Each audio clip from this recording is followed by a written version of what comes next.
Hola y bienvenidos a esta nueva inmunopíldora. Vamos a concluir el tema 4 hablando justamente de lo único que no es fagocitosis, pero que son también mecanismos innatos, en este caso moleculares, humorales, por lo tanto, y que son los péptidos antimicrobianos y en particular un tipo de péptido antimicrobiano llamados defensinas. Los péptidos antimicrobianos se han encontrado en prácticamente todas las especies, desde las plantas hasta los vertebrados, por lo tanto es un sistema de defensa bastante antiguo, bastante primitivo en la evolución. Van a tratarse en general de proteínas de muy bajo tamaño molecular, como veis hay más de 800 conocidas, las producen distintas células como son los leucocitos, pero también los epitelios, donde va a haber contacto directo con los patógenos, como es el tracto gastrointestinal o el genitourinario. Van a actuar sobre la superficie en piel y mucosas, pero también en las vacuolas de las células fagocíticas, y son proteínas en general muy pequeñas de tamaño, que van a tener una zona, y esto es muy importante para su funcionalidad, como vais a ver posteriormente, van a tener una zona de aminoácidos hidrofóbicos y en cambio otra zona de aminoácidos con carga positiva. Esta dualidad en su estructura química es fundamental para su función. Normalmente van a estar codificadas por distintos genes, pero algunos de ellos, algunos de estos péptidos antimicrobianos, van a sufrir modificaciones posttranscripcionales, es decir, se sintetizan como preproteínas y luego se van a modificar. Se van a agrupar en familias atendiendo a muy distintos conceptos, a su tamaño, a su estructura e incluso al tipo de enlaces que se producen entre ellas y a su carácter tanto ácido básico como hidrofóbico. Como veis, la carga va a ser positiva porque los aminoácidos de una de las zonas de las proteínas van a ser básicos. Su mecanismo de acción, os lo adelanto, va a ser la muerte directa del patógeno por lisis, pero se sabe que pueden hacer otras funciones y su actividad va a estar inhibida por distintas concentraciones fisiológicas de los sales habituales del organismo como el sodio o el calcio, es decir, que en situaciones normales no se van a activar. Familias, como os he dicho, hay muchas. En el hombre van a destacar las catericidinas y las defensinas. Vamos a las defensinas, que es sin duda el grupo de proteínas más importante dentro de los péptidos antimicrobianos. Vamos a hablar de tres familias, si bien de una de las que os vamos a hablar no se expresan en el hombre, pero tienen interés por su potencial terapéutico. Las defensinas son péptidos de nuevo catiónicos, no glicosilados, ricos en arginina y con un peso pequeño, entre 3 y 4,5 kilodalton.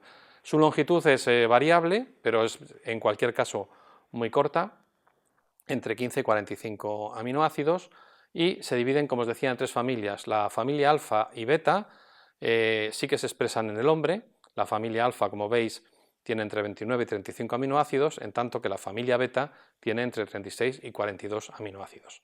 La familia teta, que son defensinas mucho más pequeñas, son 18 aminoácidos y tienen una estructura cíclica, como veis, se expresan en el mono rhesus y en algunos macacos, y su interés es porque tienen un potencial de acción importante frente a distintos virus.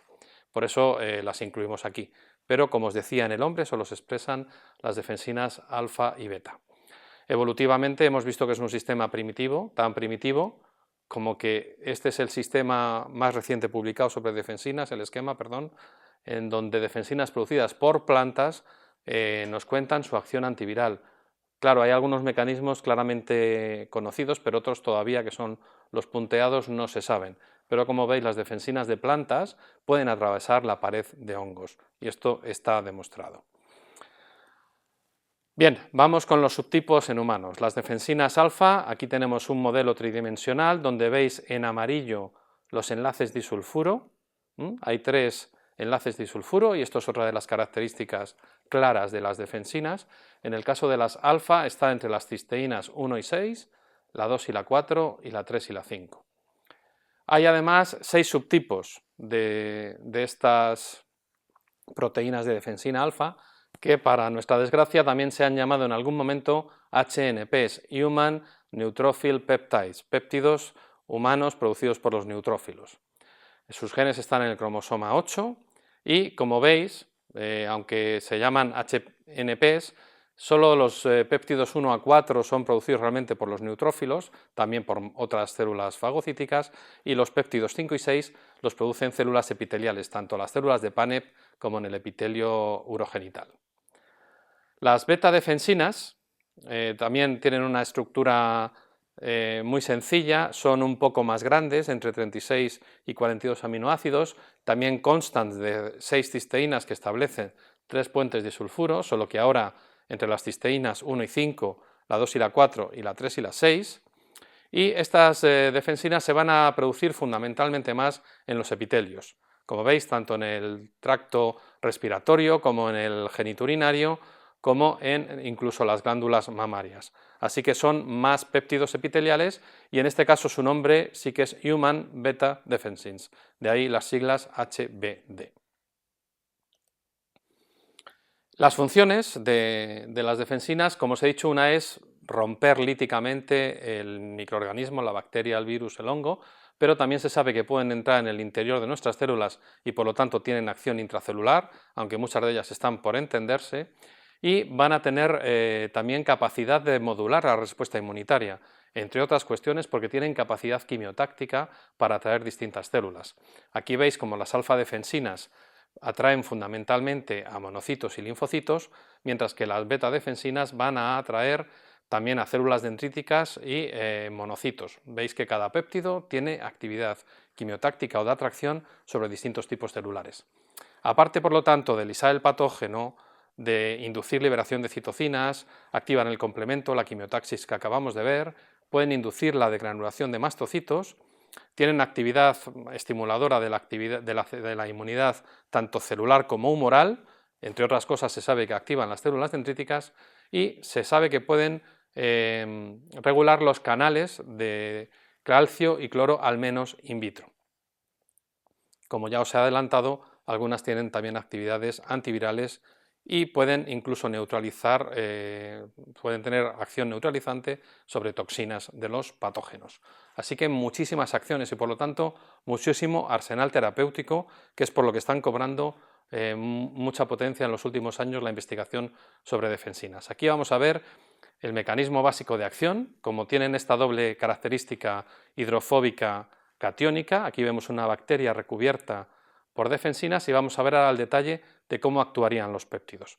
Aquí los veis, se depositarían por su parte hidrofóbica, lo que les permite integrarse en la membrana del patógeno y una vez integrados en la membrana, las partes cargadas establecen estos poros que permiten que circule el líquido libremente entre el interior y el exterior del patógeno y que la bacteria, como veáis en este ejemplo, reviente finalmente.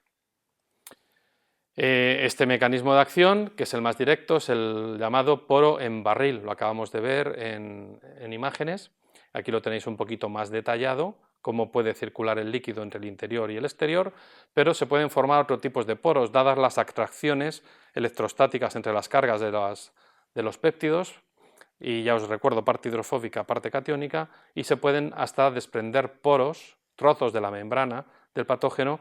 En este caso se forman unos poros mucho mayores en tamaño, no los poros en barril, y a estos poros mayores por desprendimiento de fragmentos se les llama poros en alfombra.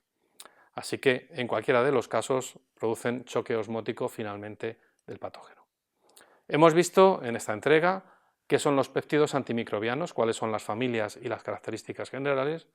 Hemos visto las defensinas, cuáles son sus características básicas, y luego las familias de defensinas, cuál es su estructura y su función. Por último, acabamos de ver el mecanismo de acción de estas moléculas. Si todo esto te ha quedado claro, deberías saber contestar las siguientes cuestiones. ¿Cuál es el tamaño aproximado de los péptidos antimicrobianos?